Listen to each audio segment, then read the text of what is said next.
لله رب العالمين والصلاة والسلام على نبينا محمد وعلى آله وصحبه أجمعين. اللهم ربنا علمنا ما ينفعنا وانفعنا بما علمتنا وزدنا علما وهدى اللهم آمين. جزاكم الله خير على حضوركم واستماعكم.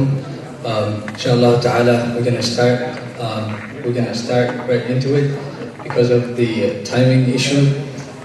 Tonight the Shaykh is gonna be touching upon parenting and raising kids, specifically boys versus girls. So how to raise girls versus how raising boys in the West, generally in the West, right? So he's going to be touching upon which one is easier, the type of methods that's going to be used, and what criteria and any ideas. So inshallah ta'ala, without any further talk, I'm going to let the Shaykh carry on from here inshallah ta'ala. فليتفضل مشكورا مأجورا. الرحمن الرحيم. الحمد لله رب العالمين وأصلي وأسلم على من بعث رحمة للعالمين. إن الحمد لله نحمده ونستعينه ونستغفره ونعوذ بالله من شرور أنفسنا ومن سيئات أعمالنا. من يهده الله فلا مضل له ومن يضلل فلا هادي له. وأشهد أن لا إله إلا الله وحده لا شريك له وأشهد أن محمدا عبده ورسوله. So inshallah ta'ala, not to sound like a broken record, I know some of you might feel like you're hearing this over and over again. It's definitely not in anyone's favor to be repetitive. All of us don't like when people are repetitive. However, this topic, there's tadakhul between Friday's lecture, Thursday's lecture, and tonight's lecture. But inshallah ta'ala, what I will try to, barakallahu feek, what I will try to do a better job of tonight is keeping calm, right, and not going haywire. Again, as I say time and time again, it's hard to keep calm when you're so passionate about a topic, when you're so passionate about a discussion, especially when you see all the wrong that's out there. So it's really hard to keep calm. It's like when you're excited about something. Like how do you react when you play ball? When you win a game, how do you react? Right? Right?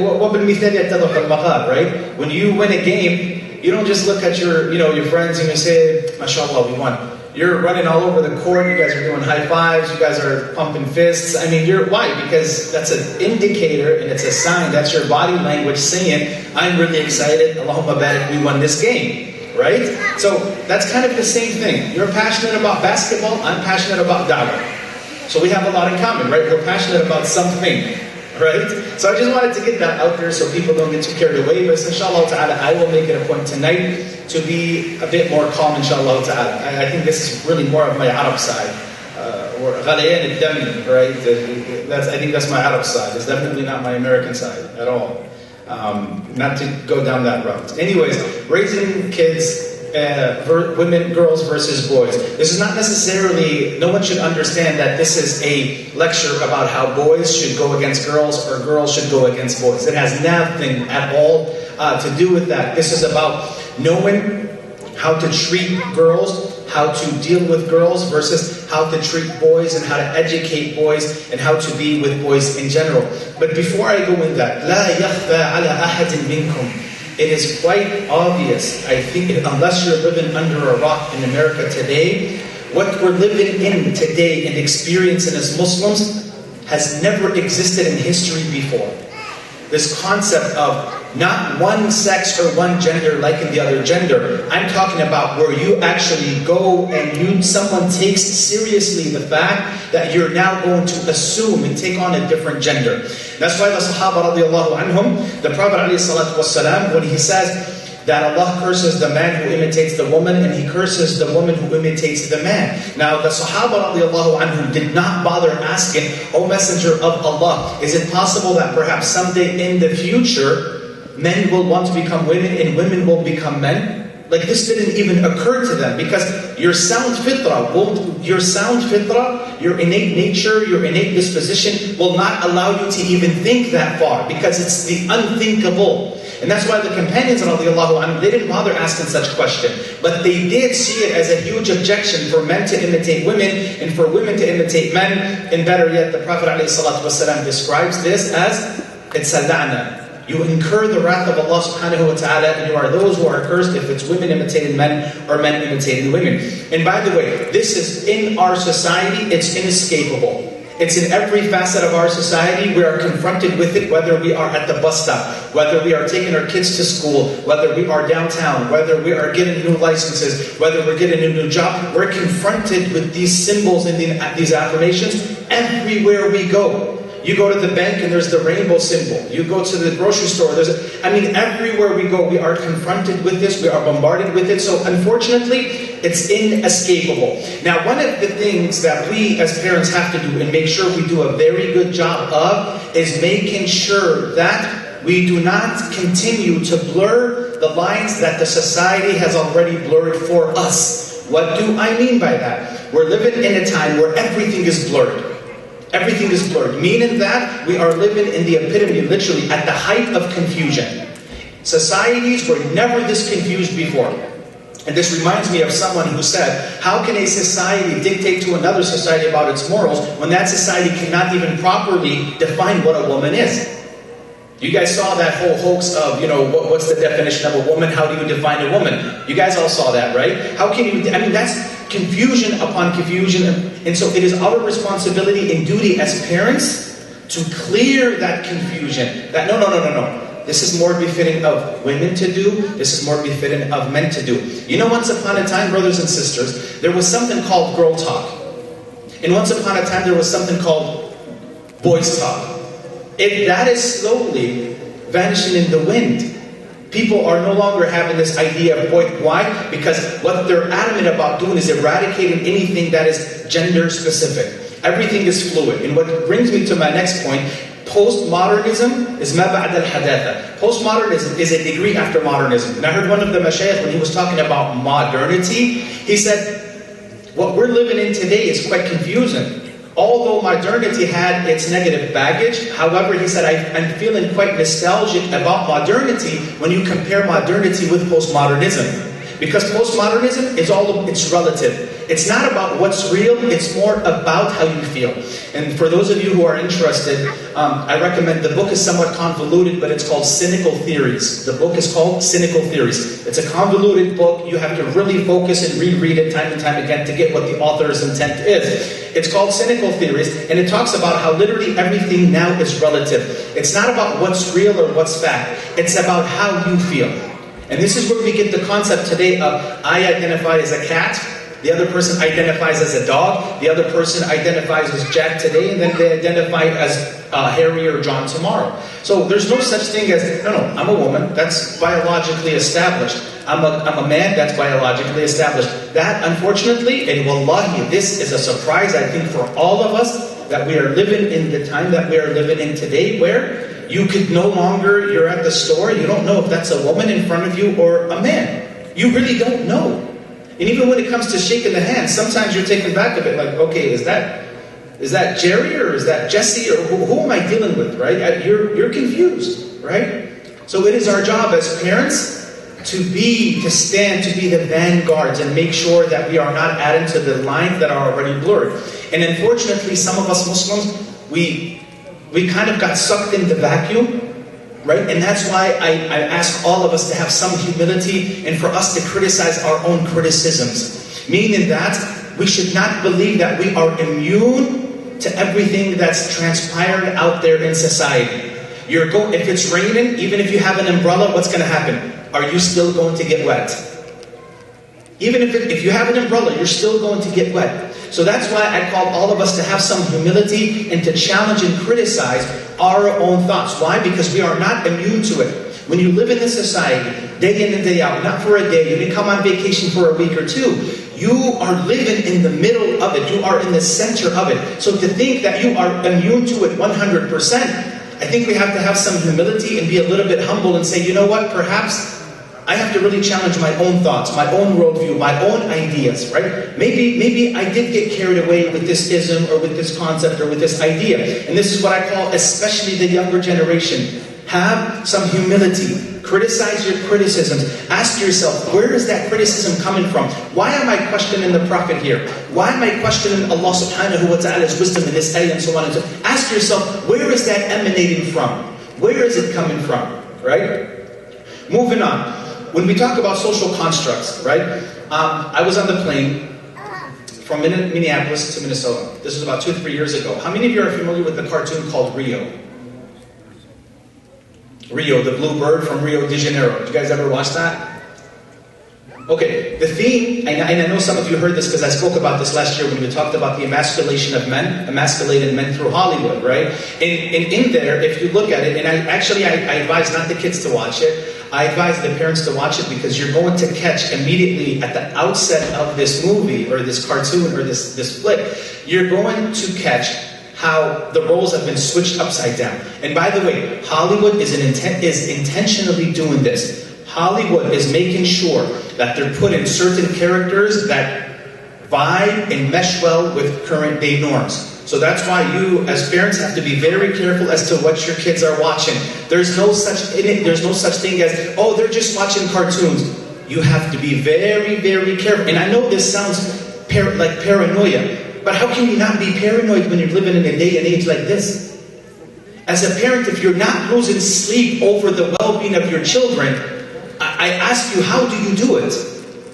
Really, especially in today's age. Going back to the movie Rio, the first scene is this male bird. I'm not good at summarizing movies, but there are only 2 birds left, one male and one female. I forgot what they call the bird, right? They're on the verge of extinction. One male left and one female left. The one male is a domesticated bird that's in a library, domesticated in what?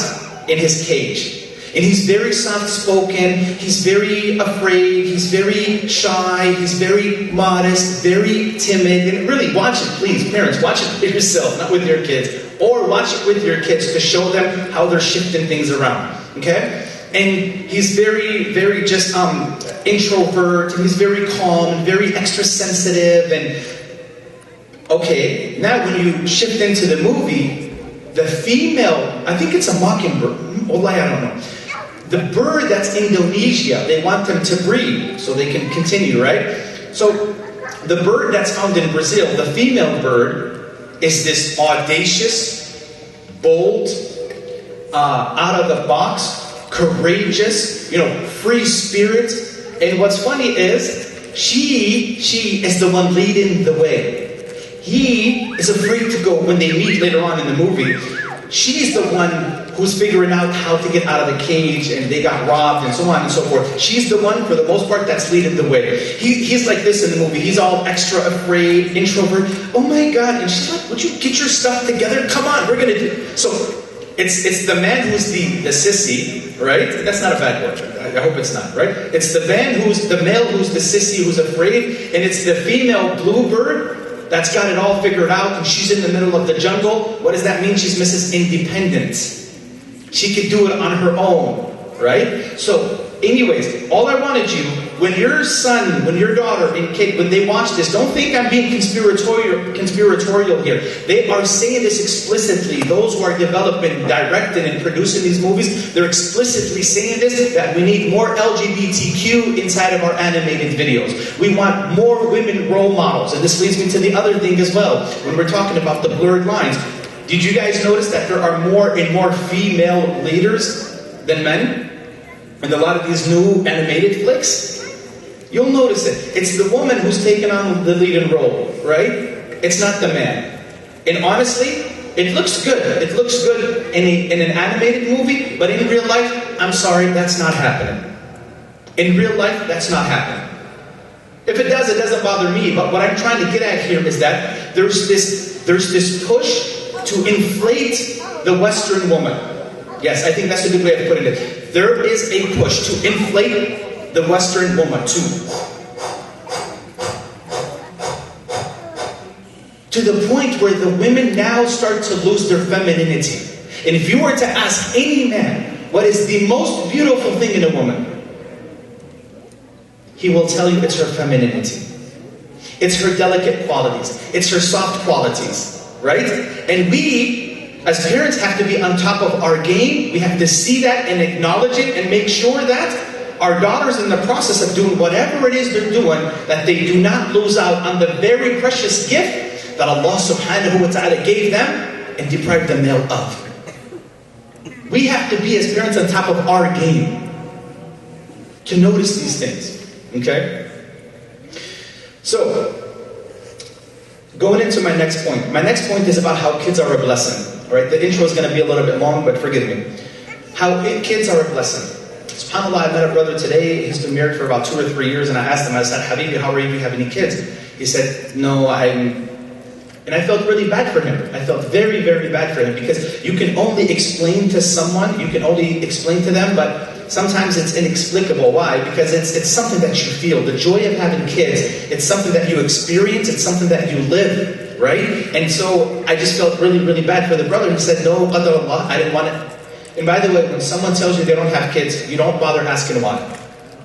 Be respectful, don't go into the why. Maybe they have certain problems, the wife or the man, they don't want to explain it to you, so respect that privacy. Right? Some people don't seem to understand this. They want to go deep and why. Maybe they have a problem. It's a stop right there, right? So going back, Allah subhanahu wa ta'ala, He says, لِلَّهِ مُلْكُ السَّمَوَاتِ وَالْأَرْضِ يَخْلُقُ مَا يَشَاءُ. So Allah has the dominion of the heavens and the earth. He creates what He wants. يَهَبُ لِمَنْ يَشَاءُ إِنَاثًا وَيَهَبُ لِمَنْ يَشَاءُ الذُّكُورَ أَوْ يُزَوِّجُهُمْ ذُكْرَانًا وَإِنَاثًا وَيَجْعَلُ مَنْ يَشَاءُ عَقِيمًا إِنَّهُ عَلِيمٌ قَدِيرٌ. Now, so Allah subhanahu wa ta'ala, He uses the word hiba. You guys know what the word hiba is? Hiba is different than ata. A hiba is a gift without expecting anything in return. Right? So in other words, when you're blessed with kids, you didn't give anything to Allah subhanahu wa ta'ala. It's not a matter of Allah gave me this because I earned it. I'm responsible. I've showed Allah subhanahu wa ta'ala that I'm responsible. That, it has absolutely nothing to do with that. It's a hiba, it's a gift from Allah. You are nothing but a reason. The rest is Allah subhanahu wa ta'ala who does that. So I just wanted to say that having kids is for the parents, because this is really mainly for the parents. Having kids is one of the most, one of the biggest pleasures of this dunya that Allah subhanahu wa ta'ala blesses anyone with. Right? I ask Allah subhanahu wa ta'ala that He makes us of those who are grateful and those who see of this ni'mah. My second point here has to do with responsibility. Responsibility as parents. The Prophet ﷺ, he says in one hadith, he says, مَا مِنْ عَبْدٍ يَسْتَرْعِيهِ اللَّهُ رَعِيَّةً ثُمَّ لَا يَحُطْهَا بِنُصْحِهِ إِلَّا لَمْ يَرَحْ رَائِحَةَ الْجَنَّةِ. There is not a person whom Allah subhanahu wa ta'ala places under him and He gives them a responsibility over a flock or over his people, whether it be wife or kid, but that person does not do his due diligence in taking care of that, and taking care of those whom Allah subhanahu wa ta'ala has given responsibility over. Only that person will not smell the fragrance of paradise. In the mas'uliyah, you know where it's not. See, some of us are we're just having kids just to, alhamdulillah, Allahu Akbar, I got 10 kids, brother. The ibrah is not with how many kids you have. The ibrah is how many of them are going to lead in my footsteps and leave a good legacy after I pass away. So the ibrah is not by just having kids. The ibrah is by having noble, righteous kids who change the ummah and who work for the good betterment of the ummah. In another hadith, the Prophet ﷺ, he says, كُلُّكُمْ رَاعٍ وَكُلُّكُمْ مَسْئُولٌ عَنْ رَعِيَّتِهِ. All of you are shepherds and all of you will be responsible. So the man, as the head of the household, is responsible for who? For his wife and kids. The woman is responsible only for her and her children.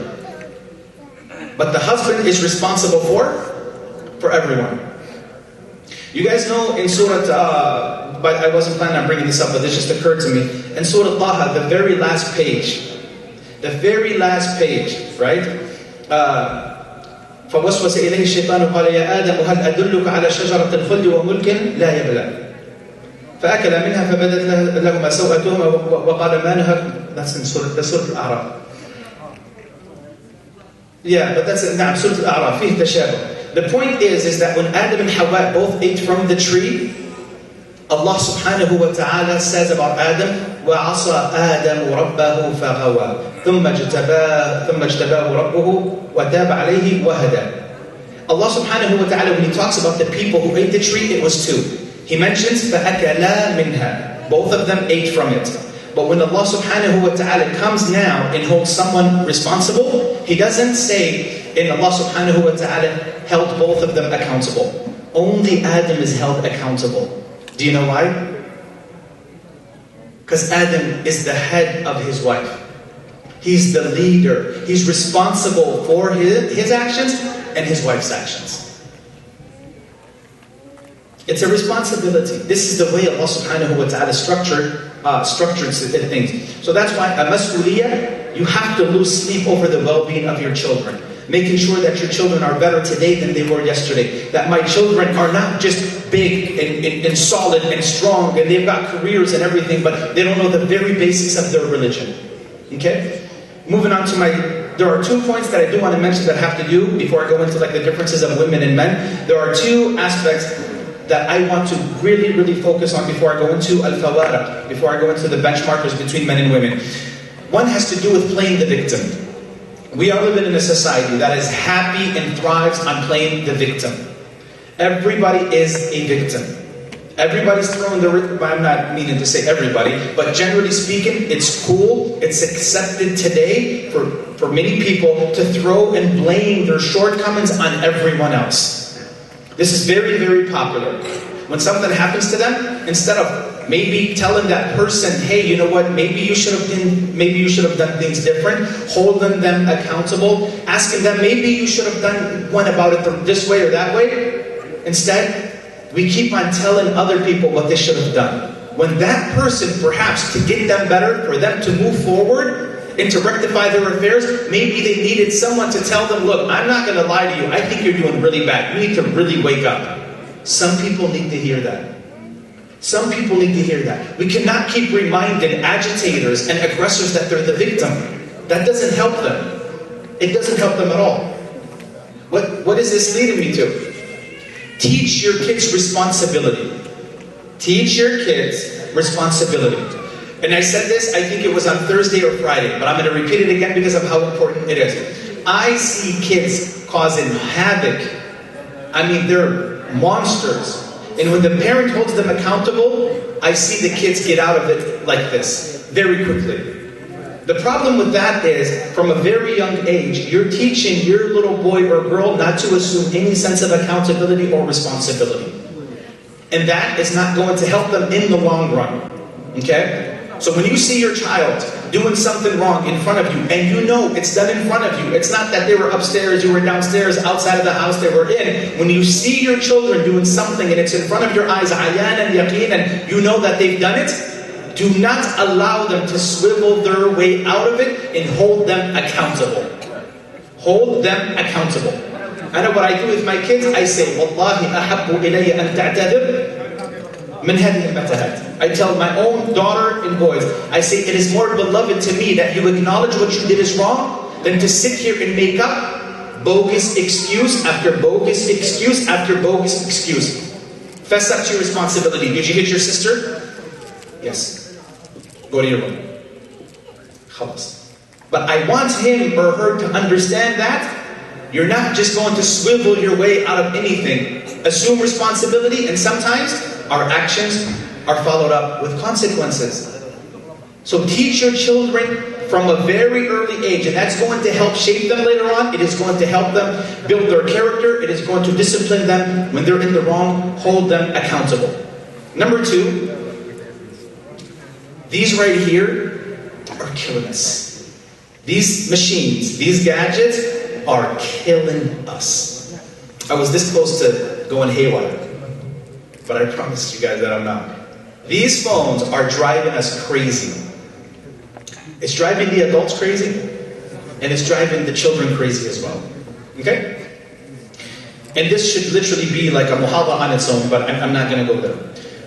Your phone. If you decide to give your children phones at the age of 5, 7, 8, 9, I don't know why. I don't think it's the brightest idea, and I think you're helping in destroying them. If they need a phone, let them have the phone, but do not give them the internet on it. That's 2. 3, if they're going to have internet and access to the internet, do not put it in their own room. Whether it's a girl or whether it's a boy, the internet is going to be in public space, whether it be in the living room, somewhere where it's for everyone to see. But this putting an internet or a computer or the phone in their own room, this is problematic, especially for the teenagers. What I've noticed is that when it comes to these phones, obviously we all know they're addictive. They're addictive for us adults before they are even addictive for the young ones, okay? But the bigger problem that I find is that when we have guests over, or even when you bring your kid to the masjid, instead of teaching your kid to be solid, to be patient, to stand up, to tough it out, what do? The father's listening, and the boy's doing this. Why? Why is that? Why do we help in destroying our own children with our own hands? Why do we do that? Right? We have to teach our sons that life is not all about constant stimulation. Our daughters, our sons. Toughen up, get out. Right? My father was like this with us. When we went to a place and he saw me leaning on something, he'd give me that stare, and I understood, like I had to not lean on it again. He's trying to build your character, especially for the boys. Especially for the boys. This idea of giving in after a minute or two, oh, I'm tired. Like, teach your boys to toughen it out. No, you're going to listen. Stand up. Get yourself straight. I wasn't talking to you, but yeah, sure, stand up. Get yourself straight, right? Do you guys see what I mean? Don't just give him the phone just because. What makes all of this even more drastically, demonstrably horrible is when we have people over. You know, when we were growing up, when the uncles came to our house, wallahi, it's as if the Prime Minister came. We would drop everything we're doing, we would hurl and run downstairs. I'm okay. Today, your own nieces and nephews come and greet you like this. But do I blame them? I don't blame them. I blame the parents. I blame the parents. Set rules in your house. Set rules in your house. That when there are people over the house, there's no phone. Tell your children, when we have people over our house, whether it's your cousins or whether it's your uncles, we don't play with phones. The phones are to be stashed away. They don't have anything to do, allow them to be creative and they will find something to do. But this concept of, I need my phone, and this is why a lot of these kids right now, you take their phone away, it's as if they are being tortured. And these videos, just look on YouTube. Just, parent takes away phone and the child starts yelling at the top of their lungs. Wallahi, from a distance, you would think that they are being tortured. Teach your kids to have respect for adults. And do not allow your children to always give you that, but I'm bored. It's okay, it's part of life. Being bored is a part of life. It's okay, you'll live. I tell my kid, I don't want to hear that. In this house, we don't play that. I'm bored, we don't play that in this house. Yeah, we don't play that. But I'm bored. There's so many things to do in the house, and he gives you that look of, but that's the thing, that when you give into that, you start feeling sorry, you just hand them the phone and you say, khalas, knock yourself out. For an hour or two, and they're just sitting there doing nothing productive at all. But what's more disrespectful, again, not to kind of keep saying the same thing over and over again, is when you have visitors over your house. Especially if it's your brother as a parent, if it's your brother, if it's your own father, if it's your sister, in other words, it's their uncle or aunt, there's no access to the phone. Sit and enjoy the company. Sit there, figure something out to say, be creative. We might not have so much in common, but I'm sure there's something that we can talk about. You're a Republican, I'm a Democrat, I'm sure we can talk about how the weather is good and Allah's nature, right? We might not agree on a lot of things, but I'm sure there's common ground that we can be creative and talk about, right? So the phones, I cannot stress enough. The camera is beeping, I'm not sure what that means. So, getting back to the phone, what I do. Now even for the couples, this has nothing to do really more with you guys. We can't be playing video games and doing these things. The women are not going to look up to us for these things. We have to better ourselves and find other things, more important things to do. If we want our wives to look at us with this ikbar and ishlal, hada zawji, this is my husband, not the, it's pathetic, it's like a little boy. You don't want your wife looking at you like that. Right? So, that's one thing. The other thing too as well, when me and my wife go out, for example, if we went to the restaurant, I tell her, we agree, it was me who came up with the idea, right? 3 years ago I said, listen, when we go to the restaurant, we both leave our phones in the car. We are here to enjoy the moment. Because all it takes to be distracted is someone calls, someone leaves a message, someone sends you a text message, someone does this, someone does that. And you're like, look, we don't have time for that. We're here to enjoy ourselves. And the worst thing is, wallahi, when you see a couple out, each one of them is on their phone. And by the way, you don't have to let everybody know what restaurant you're at. Your wife doesn't have to be taking pictures of everything and anything and posting them on there. Oh, check in. There was a time before when couples used to do things and they didn't want anybody knowing about it. مخافة الحسد ومخافة العين and so on and so forth. Today we do the complete opposite. Today, anywhere we go, I check in. Anywhere I leave, I check in. Anywhere I do, I check out. Why? Why? Let us not be the monkey see, monkey do people. One day, as a man, it's your job. It's your job to put these rules together. It's your job to tell your wife, listen, why are you doing that? No, they don't have to know we're here tonight. That's your job as a man to do. Right? Anyway, so that's enough when it comes to the phones. So what I'm saying is, minimize the usage of these phones. Minimize the usages of these phones. Okay. The first, now this is where we get in. This is the crux of the matter. This is the crux of the topic. So we have girls and boys. Okay? When it comes to girls, the Prophet ﷺ, and this is where gender equality and feminism becomes problematic. Because the Prophet ﷺ, there are certain ahadith that pertain to women and exclusively to them only. And there are certain ahadith that pertain to men and to them exclusively only. The Prophet ﷺ, when he talks about raising kids, he says, مَنْ عَالَ جاريتين أو أكثر فأنا وهو كهاتين يوم القيامة. The Prophet ﷺ says, whomsoever raises and takes care of 2 daughters, or 2 girls, or 2 orphans, females, I and that person will be like this in paradise. أخذ السبابة والوسطى, it's both of these and you find them together. Now, do you guys all agree that this would have been problematic for the sisters if the Prophet said this about boys? I hate picking on people, but I just wanted to switch the narrative a bit. Is there a hadith where the Prophet ﷺ mentioned that whomsoever raises boys and whomsoever raises boys, he gets that and that? Or is it just exclusively for women? So Islam is not too concerned with gender equality. Islam, its paradigm is not viewed through the lenses of gender equality.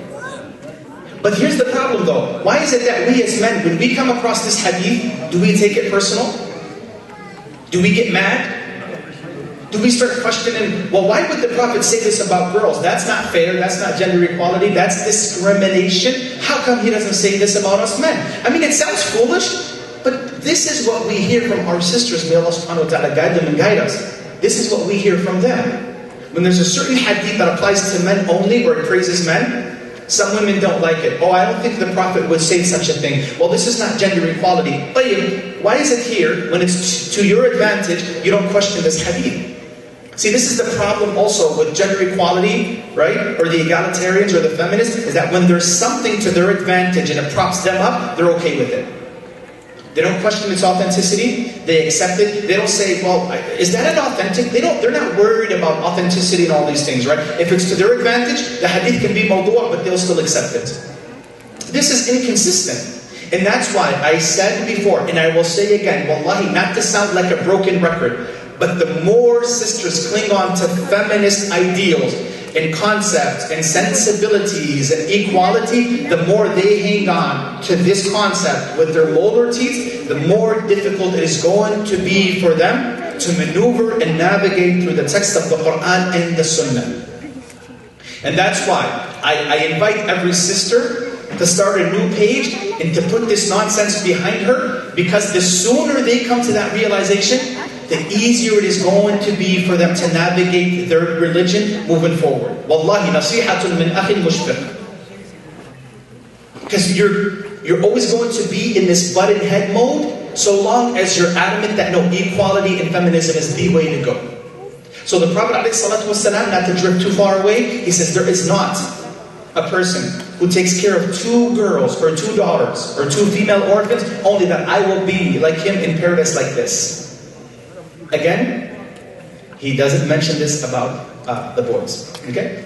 We all know the hadith of the Prophet ﷺ. When the man comes to him, he says, O Messenger of Allah, who has the priority of my companionship? You all know this hadith, right? He says, your mother. And then he says, who? He says, your mother. And then who? Your mother. The last time he says, and then your father. Look at this. 3/4 are for who? The mother. 1/4 is for the father.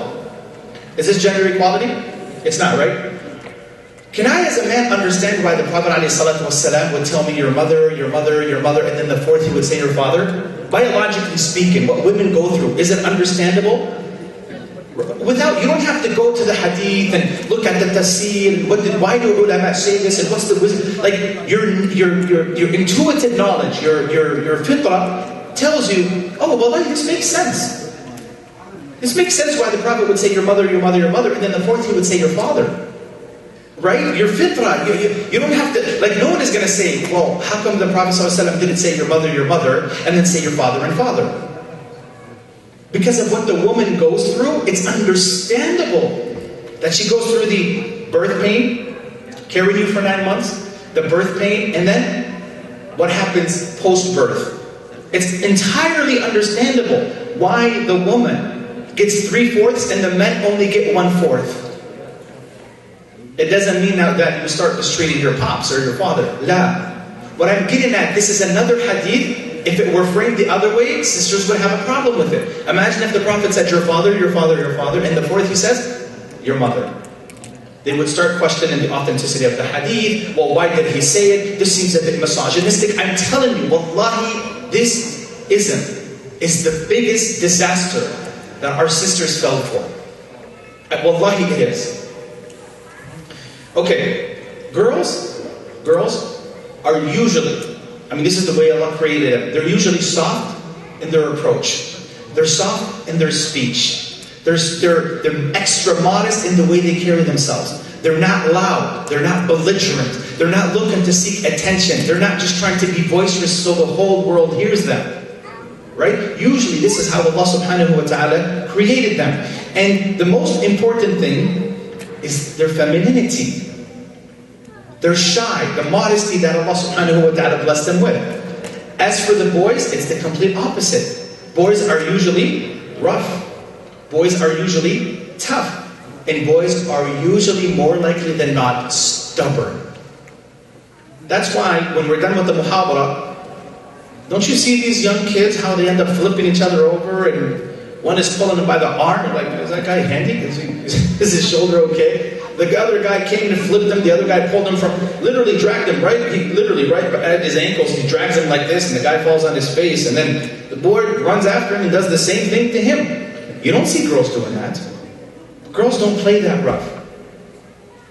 And it's not our job to now make sure that girls start playing rough, so they can meet the egalitarian expectation. We don't need them to be rough. Right? Oh, he's on the phone, sorry. Okay, so I'm going to go in. These are the differences. It's doing the red beeping again. Are you leaving? No. I'm still here. I think I'm home. You sleep. Okay. Oh, no way. Alright, Assalamu alaikum habibi. Okay, boys, and by the way, this is all verified by science. You talk to psychologists, you talk to therapists, you talk to people who study. Male boy, and they keep gazing at you. It's as if they've never seen a truck before. Is that true or not? Is that true or not? Sah wallah? Is this true? Do the girls look at you? No. Bruh, you don't drive a truck. What are you talking? Come on, man. It's very kind that you guys are participating. You guys are in the first row, mashallah, like they want to ajr. No. Do you know why? Where does that come from? Are you telling me that that's a social construct? Did his father tell him, hey, when you see a truck, make sure to look? Did his father tell him that? But it's something embedded in him. Notice, next time you're driving a truck, when you're in a community, seriously, try this out. Go with your friend, get in the truck, in the passenger side, hang on the back, get on the couch, do something. When they're driving and they see a truck, look at the reaction of the boy and look at the reaction of the girl. The girl doesn't bother looking again. The boy is mesmerized. And then you pull this, not the city horn, right? You pull this, the other horn. The air horn. You pull the air horn, right? And then, of course, you make their day. If you pull the air horn, khalas. You're like his new best friend. Right? Burp, burp. You know, the air horn, that's what it is. Right? The city horn is like beep, beep. And then the air horn is like bum, bum. That's the air horn, right? The girls don't care about that. And that's why when it comes to even toys, your boys, when you take them to shop, they're going to prefer trucks. They're going to prefer things that have certain dark colors in them. They're going to prefer guns, right? And they're going to prefer rough things, right? Anything that's rough. Also, they're going to prefer like fireworks. Boys like chaos. They're adventurous, right? And this reminds me, by the way, my daughter, when it's the 4th of July, when just by hearing the sound of fireworks, that's the funny thing with kids. When they see the fireworks, it's beautiful. I'm not going to lie. We're not talking about celebrating or not. That's a step. But in terms of its beauty, it looks beautiful, right? So in the sky, it is. I'm not going to lie.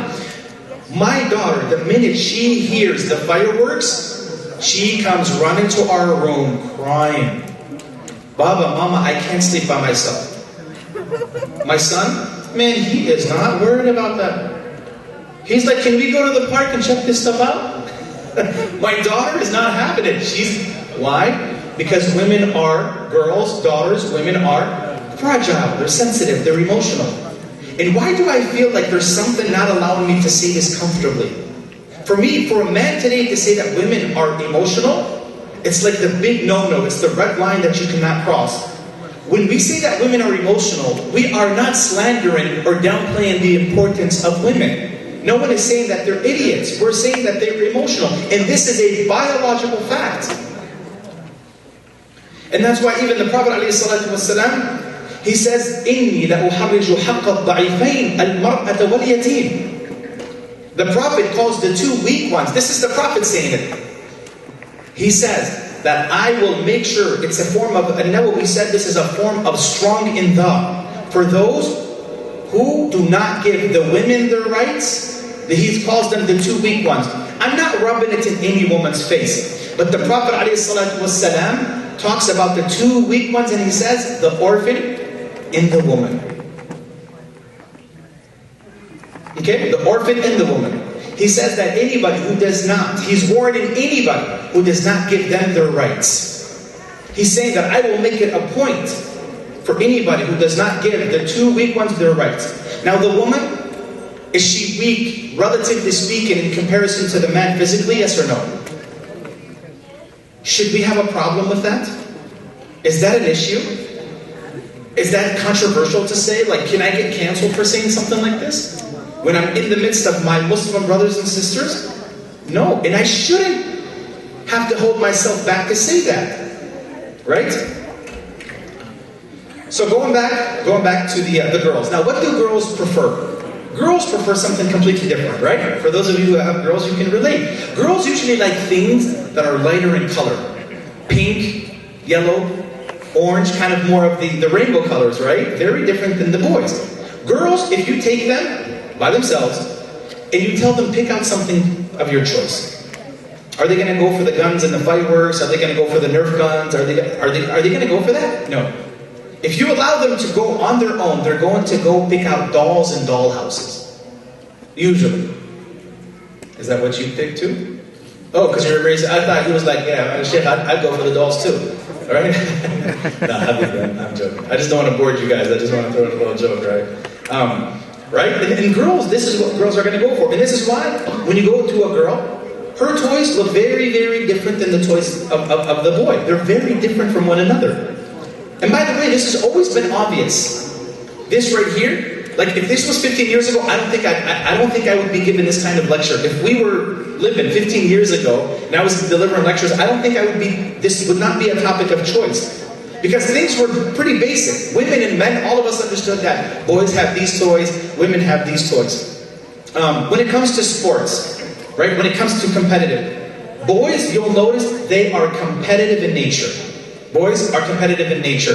A man always wants to flex his muscles, right? He's always trying to show what he's got, right? You're always trying to show, like, you shake. Oh, by the way, Billahi alaykum, dear men, teach your sons at a very young age how to shake a firm handshake. Please. This is the least you can teach your son. And I ask Allah, you get sadaqah jariya for that. This is like the least. Like when he's 4 or 5, this is the first thing you should teach him, literally. It's when he's shaking someone's hand, it's a firm handshake. I shake some of these kids' hands and they do like this. Come on. I don't have to, your kid doesn't need some shit from out of town to teach him that.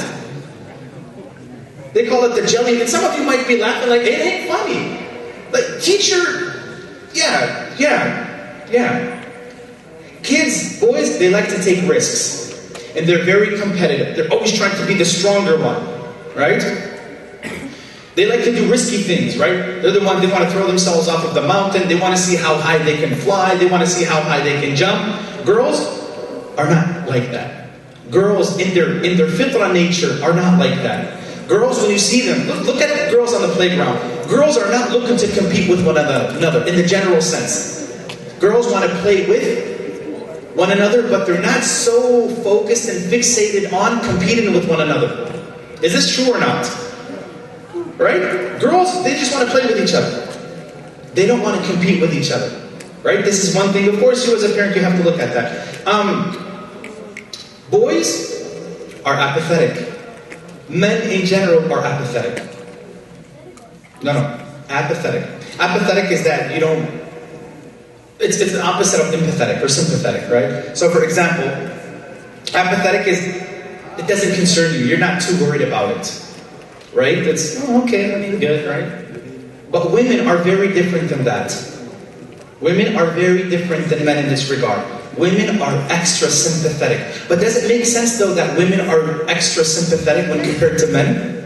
Biologically? I mean, if they're nurturing the baby for 9 months, and then they have to suckle the baby for another 2 years, you would think that they would have an excess of emotions and love and compassion when compared to a man, right? Because of what they have to go through. And so women, generally speaking, are more sympathetic than men are. And that's why the statistic says 80%, 87, not 80, 87% of nurses are women. 87% of nurses in America are women. Do you know why? Because women, by their nature, they are loving beings. They are caring beings, right? And here's how you can tell. When a man is sick, the wife, I mean, here we're talking about normal circumstances, right? You got that brother that said, well, my wife never does that for me. She don't care. Well, I'm not talking about you. I'm talking about a normal wife, a normal circumstance. Because you're always going to have that one person that can't relate to you. Right? That's not me. No, she doesn't do that. What I'm saying is, when you're, as a husband, when you're sick, your wife is usually going to go above and she's going to baby you. She's going to make the soup, and honey, are you okay? And put the thermometer, and you're, mashallah, right? I mean, usually, this is, I think, what nurturing, loving wives do to their husbands. However, when the wife gets sick, the husband is not as caring as his wife. How long have you been married for? Allahumma. Oh, I didn't mean to put you on the spot. It's, you nodded, so he was like, yeah, I can relate to that. Yeah, it's been going on for 27 years, right? You guys see kind of what I'm getting at? Here, the more you understand these differences, and the more you understand that it's Allah subhanahu wa ta'ala who placed these differences in us, they're not muktasab. They're not things that you earn, and they're cultural. La. They're very, very different. And this is the way Allah created us. I mean, Allah says, وَلَيْسَ الذَّكَرُ كَالْأُنثَى. Women are not like men. Right? Here's one thing that people really have to seriously start considering, okay? Some of you are not going to like this. But I think we have to be honest with one another. It is not responsible. It is not appropriate. It is careless for us to allow our daughters running around at night when we have grown men at home. This is not, I don't care what she says. I'm a man of the house. My son is at home, and it's after Maghrib. Why am I sending my daughter at night to the local gas station or to the local store to get something when the man is at home? and the brother's at home? Why? But if you raised her the right way, she would understand why it's Warsame or Gulay who's going to the store, not her. Guys, we have to sit. This is not right. I see this in even some religious families. The father is there after Maghrib and the daughter is, Ya binti, where are you going? How many a times we hear about sisters, and this happened recently, I don't know the family, may Allah forgive them both. They were out at 2 o'clock in the morning. Do men pray on women, billahi alaykum, or do women pray on men? Do women pray on men, or do men pray on women? Men pray on women, right? So when you send your daughter out, are you putting her in harm's way? Of course. If this was 20 years ago, we would not have to be talking about this. But the daughter will sit there and say, well, Baba, how come I can't go out? If you raise her the right way, your daughter will not ask to go out, because she will grow up knowing that Mama doesn't want to go out after Maghrib. And of course, we're talking about 1, 2 o'clock in the morning. She's at some job and she's going from her job to the gas station. I, as a Muslim man, when it's Ramadan, in my qameez, I am extra cautious in looking around to make sure no one's trying to take advantage of me when it's 2 o'clock, 3 o'clock in the morning. Because people are usually drunk. People are usually intoxicated. People are usually high. People are on drugs. They're on ice. They're on dice. They're on a lot of stuff out there. Wal-'iyadhu billah. So a woman, a girl, if you raised her right, with the proper mindset, that your job as a man, as an older brother, is to be protective over your daughter, over your women folk, she should not question, Baba, why does Ali get to go to the store and I'm not? If it's a problem, they can go together. But sending our daughters up, I remember when I was growing up, and this was back in Tunis, by the way. My early years, we grew up in Tunis. Tunis is in North Africa. There was not a girl who got out of school, only that there was some male figure waiting for her outside when it was winter time. I know some of you don't like to hear this, but I'm sorry. I'm sorry, but I'm sorry that I'm not sorry. When it's 5 o'clock and it's Maghrib, and they were taking extracurricular, extra classes, and they got out at 7, there was always either the father there waiting outside of the school, it was the older brother, it was a cousin, it was some male figure. Do you know why? Because evil men out there will never cease to exist. And our sisters have to understand, they have to get over this, nobody tells me what to do. Are we doing this because we just want to secure them and block them and we don't want her to go to the court? No. We're doing this out of love and protection for them. Why do some of them simply do not get this? Why?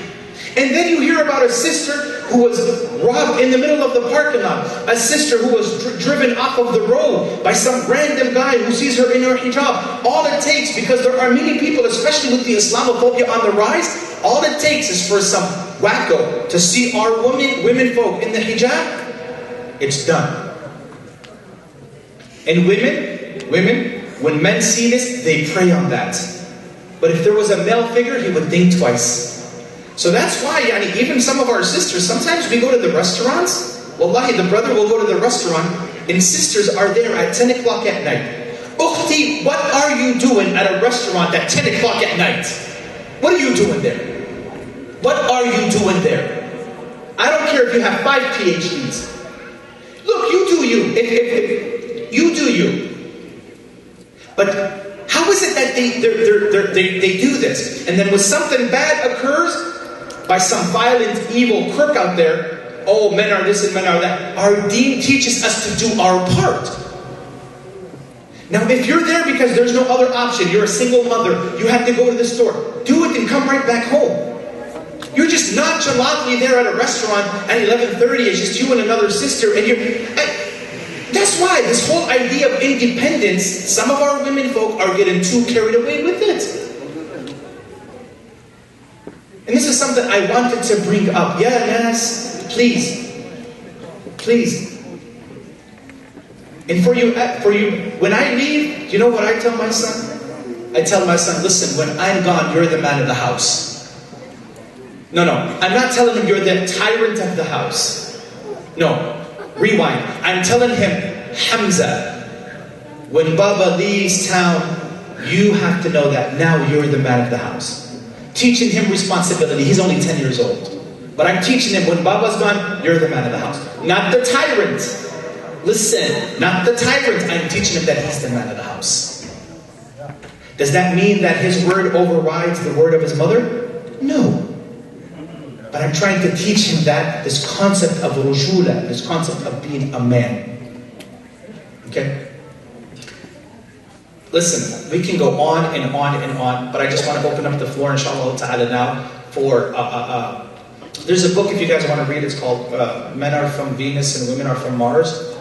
There's another... MashaAllah. This brother is something else. This brother has it all. Oh, yeah. You read it? You read it up? You're an actor, bro. Keep an eye on this guy. You're an actor, mashallah. You have a beautiful smile there. Mashallah.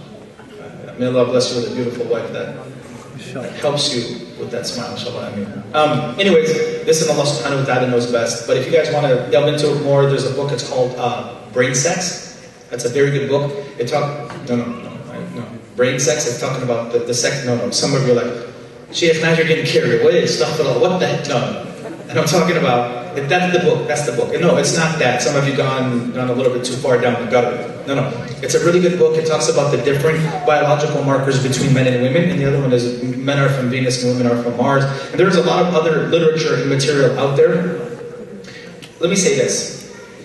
People back home, wallahi, and I believe this. People back home, many of them cannot read or write. They're on the fitrah.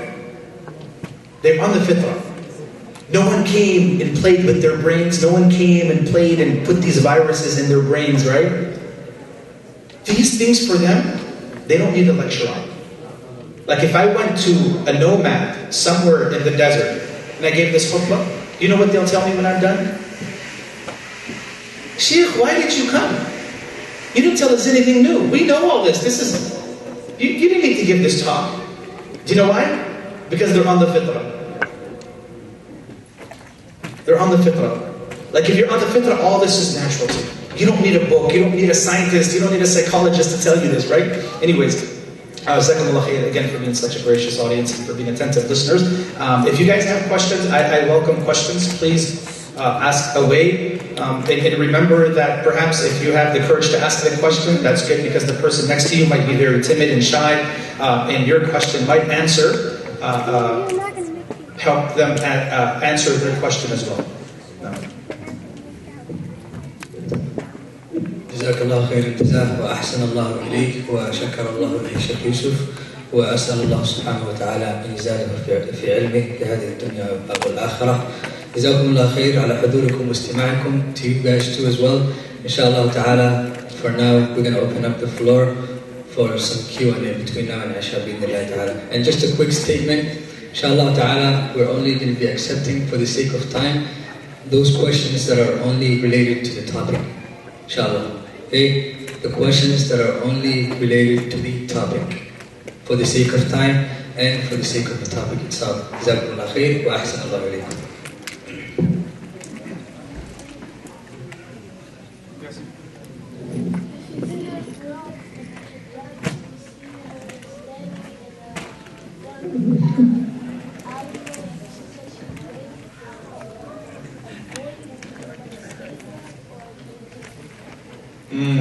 That's kind of tricky. I don't know. He said that if he goes by an alley and he sees a girl in the alley waiting for a boy, what is he to do? Inshallah, assume that she's waiting for her brother. I'm going to be very gracious right now, and I'm going to go on this hallucination mode and say, yeah, I'm sure she's waiting for her brother. All right. Huh? Unless you're trying to give her some money, brother, stay. Who are these? Where are you seeing these girls in the alley? Who's your dad? Who's your dad? Finibu. who's this kid? Who's your dad? Where's your dad? That's why he's asking these questions. Dad ain't here, right? This is why he's asking all these questions, right? MashaAllah, you're a cute little boy, MashaAllah.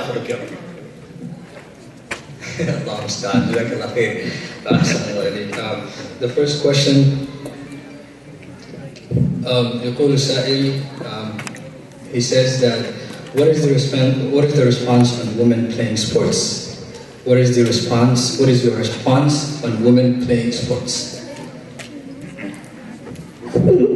Bismillahirrahmanirrahim. Okay, what is the response of women playing sports? If it's women playing sports between themselves, then it's not an issue. In other words, if they're at the gym and between women, then هذا ليس فيه حرج.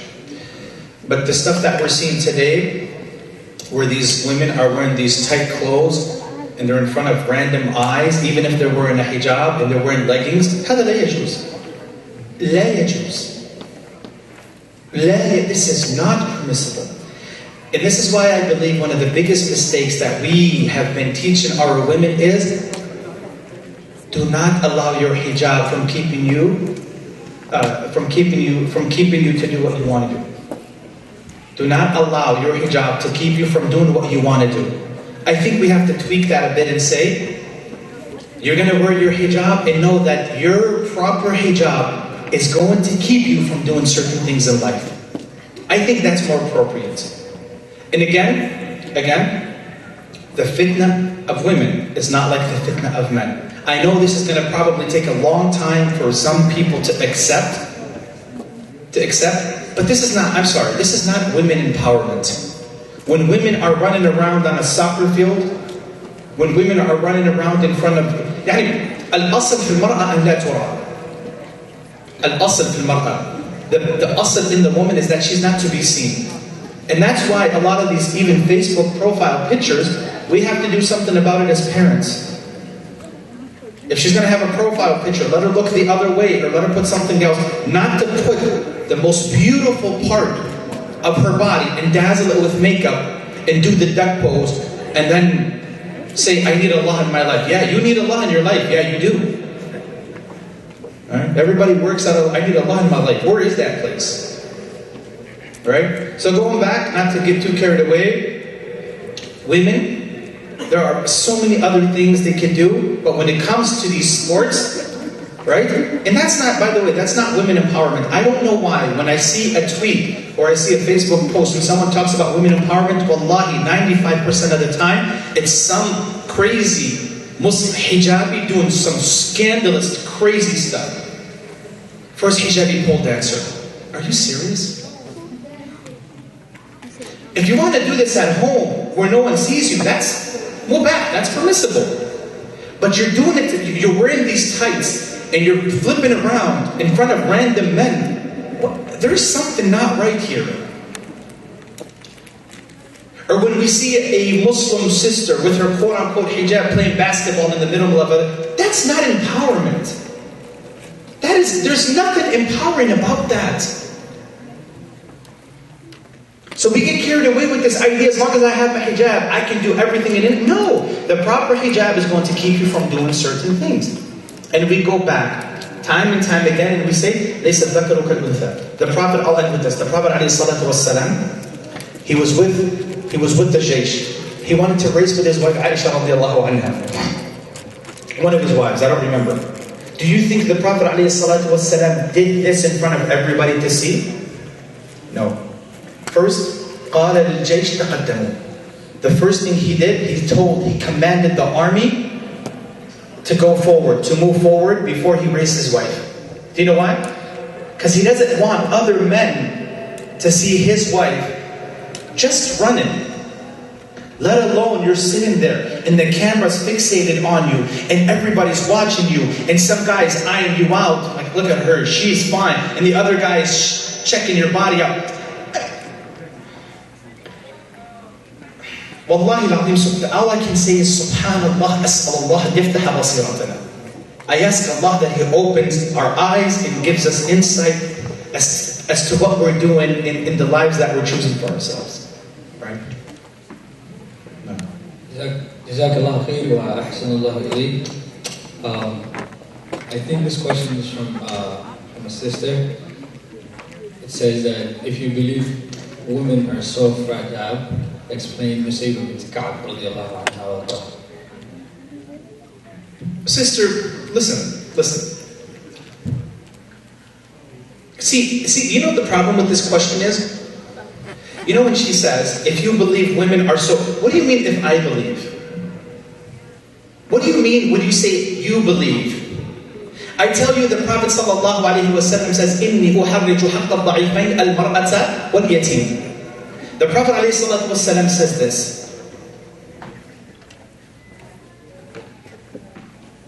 That's not an insult. When we say women are fragile, that's a compliment. In this right here, Wallahi al-Azim, la ilaha illallah. This is what feminism does. Allah created her fragile and feminine, and she's saying, no, I don't want that. I'm strong. How do you reason with this? Like, how do you answer this question?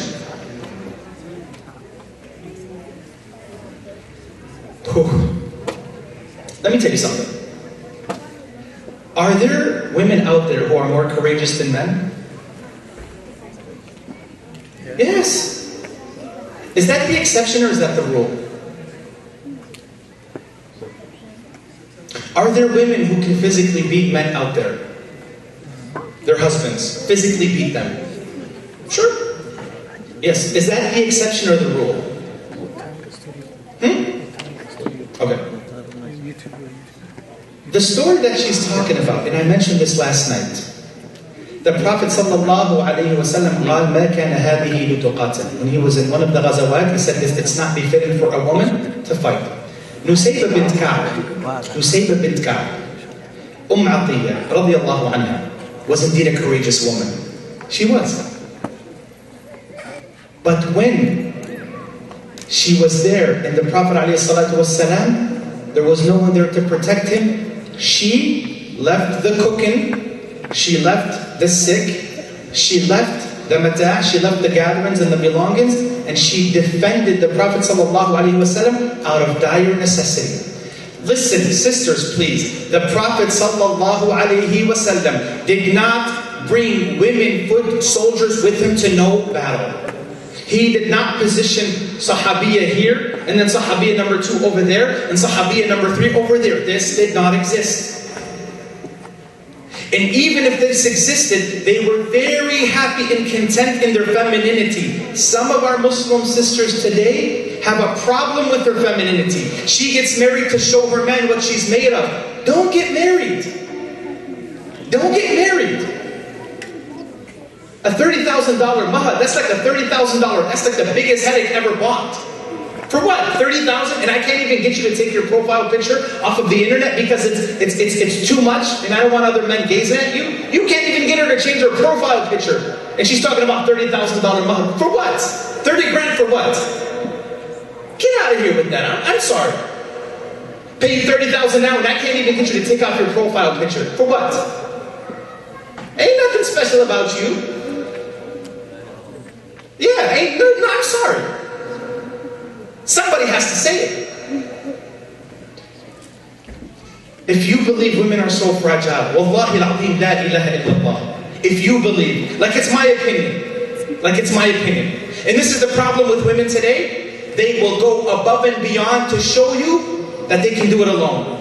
And you know what happens to them? They find themselves towards the end of their life alone. So this is my nasiha to you. Continue to show everybody that you don't have any sense of vulnerability, that you can do it on your own. You are most likely to find yourself alone. This is a fire. Any woman who's going above and beyond to show everybody and anybody how she can do it alone will most likely find herself alone.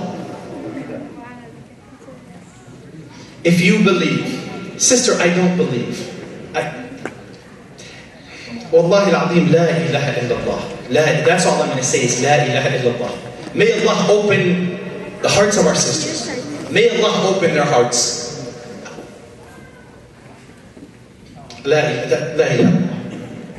Jazakallah khairan jazak, wa ahsan Allah ilayk. We hope that we excuse the Shaykh for any inconvenience. But السؤال الثالث يقول السائل, can you ask the Shaykh if he can mention the positives of empowerment as it relates to the intellectual capacity?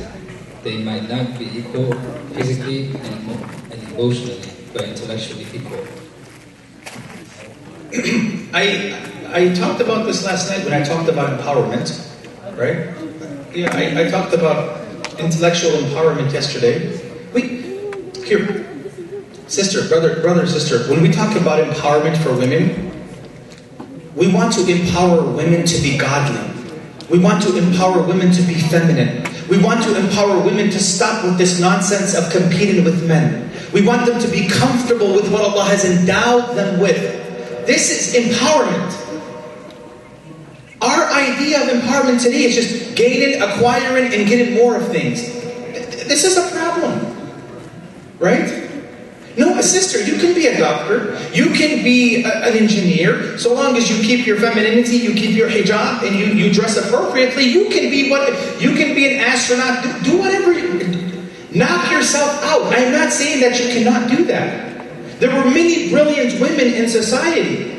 There were many brilliant women. Aisha radiallahu anha was a noble scholar.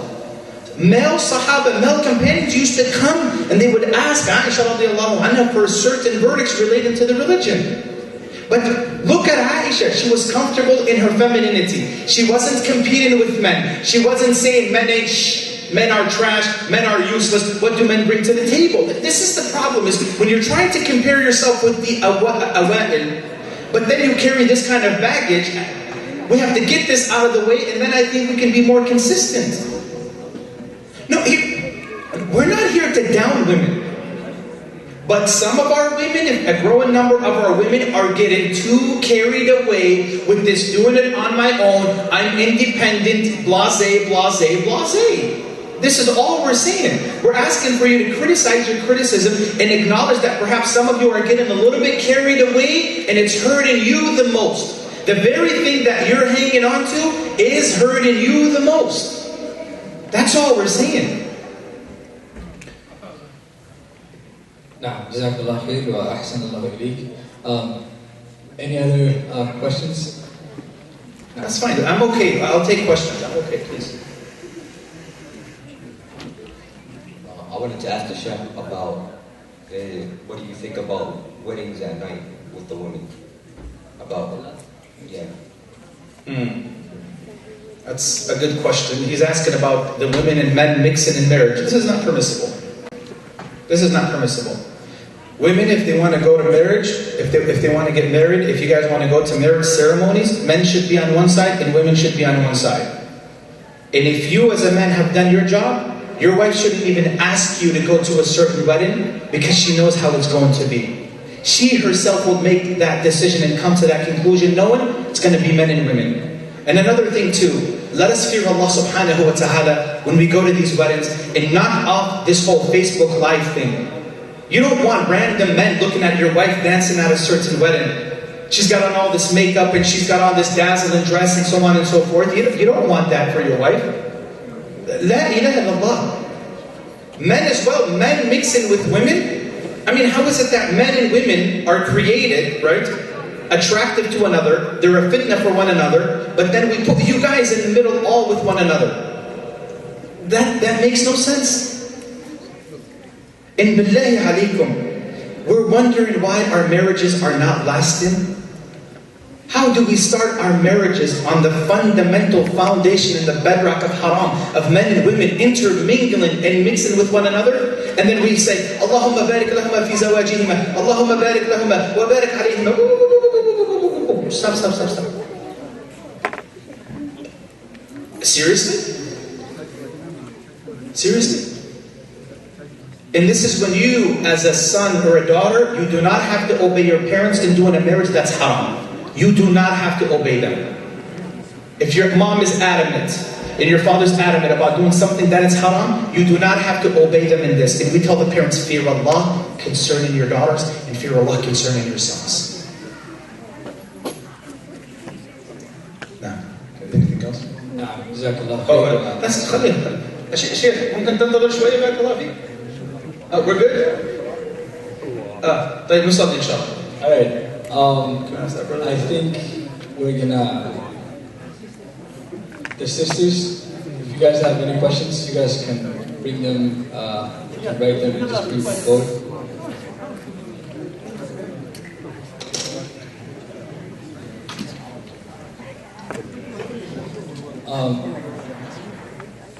Brother, right there has a question. Which one? Yes. Is it haram to not get married? Is it haram not to get married? Okay. That's a good question. The Hanabila classify marriage under 5 categories, right? Under the harim, makruh, mubah, mustahab, and wajib. The Hanabila, they have a very beautiful way of categorizing the importance and the urgency of marriage. Sometimes it's haram for someone to get married. Sometimes it's disliked, sometimes it's permissible, up to them. Sometimes it's must, and sometimes it's liked. So for example, if you have a certain disease that you're going to transfer your partner, then who's gonna give you their daughter? If you, for example, if you've been promiscuous and you've been having relations before marriage and you catch an STD, HIV, and AIDS, you shouldn't get married. You should not. Because then you're going to pass that disease on, that life-threatening disease, onto your partner. It could be makruh. It's disliked, right? Mubah means you don't have to get married. It's up to you. If you can control your desires and you're not falling into sin and you're not committing fornication, and you can live with that, you don't have that urge, you don't have that call, then you don't have to get married. Men, this applies to men and women alike. If you can control your desires, you do not necessarily have to get married. But when you think of companionship, when you think of the ravages of time, when you think of how difficult our time has become, it's only natural to want to get married. Listen, marriage is supposed to be fun. I have fun in my marriage.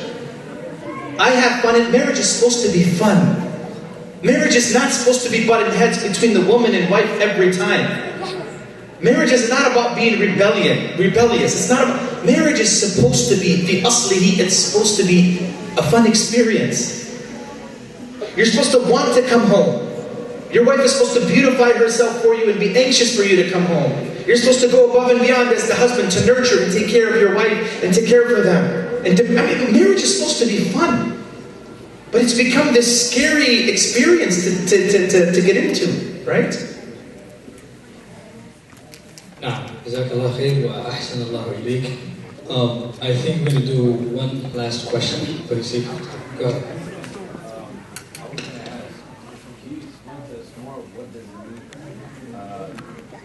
What do you mean by hijab? Because some people think hijab is just like covering your head. You can explain that one. Okay. The brother is asking what is hijab. The word hijab linguistically in the Quran, it's a barrier. وَبَيْنَهُمَا in Surah Al-A'raf, for example, Allah subhanahu wa ta'ala, He said, وَبَيْنَهُمَا hijab. Hijab is a barrier. In Surah Muhammad Rasulullah, Surah Al-Ahzab, Allah says, فَإِذَا سَأَلْتُمُهُنَّ مَتَاعًا فَاسْأَلُوهُنَّ مِنْ وَرَاءِ حِجَابٍ. If you ask them, this is Allah subhanahu wa ta'ala commanding the companions, that if you ask something from the wives of the Prophet ﷺ, ask them from behind a barrier. I mean, look at this. Let's pause. Allah subhanahu wa ta'ala is saying, let there be a barrier between the purest hearts of men and the purest hearts of women. He's saying, men, if you ask something and you need something from the wives of the Prophet, let it be behind a barrier. And Allah subhanahu wa ta'ala is gracious to tell us why. ذَلِكَ أَطْهَرُ لِقُلُوبِكُمْ وَقُلُوبِهِمْ. That is more pure for your hearts, O men, and for their hearts. And now we're talking about mixed weddings, y'all. And we're talking about mixed weddings, if it's halal or not. La ilaha illallah. La ilaha illallah. I feel like we don't really see the magnitude and the damage that we're creating. Allah. So going back to your question, brother. Hijab is a mentality. Hijab is a mindset. Hijab is a mindset. Hijab is not putting a tarp or a cover on your head and then you walk around showing everybody who you are, trying to make all the eyes turn, right? That's not hijab. Hijab is not running around with tight leggings and tight jeans, running around from mall to mall, place to place, shisha place to shisha. That's not hijab, right? Hijab is a mindset. It's a mentality. Hijab is keeping distance away from opposite. Hijab is supposed to keep the attention away from you. Not for people to look at you once and want to look again and keep looking again. That's not hijab. Hijab is not all these dazzling colors. Purple hair, purple hijab, purple watch, purple high heels, and then a purple purse to match. That's not hijab. Hijab is supposed to be something that keeps the unwanted attention away from you. That's what hijab is. I ask Allah to grant our sisters the proper understanding of hijab. Allahumma ameen. Jazakallah khair wa ahsan Allah ilayk. Inshallah ta'ala, that is the conclusion of our program. We ask Allah subhanahu wa ta'ala an yaj'alna min alladhina yastami'una al-qawla fayattabi'una ahsanah. We also thank Sheikh Youssef, Sousi dearly from the bottom of our hearts on behalf of MASJID TAYMIYAH Islamic Center. And we ask Allah subhanahu wa ta'ala to elevate his status in dunya wal akhirah. Inshallah ta'ala, that is the end. Subhanaka Allahumma bihamdik. Ashhadu an la ilaha illa anta astaghfiruka wa atubu ilayk. Assalamu alaikum wa rahmatullahi wa barakatuh.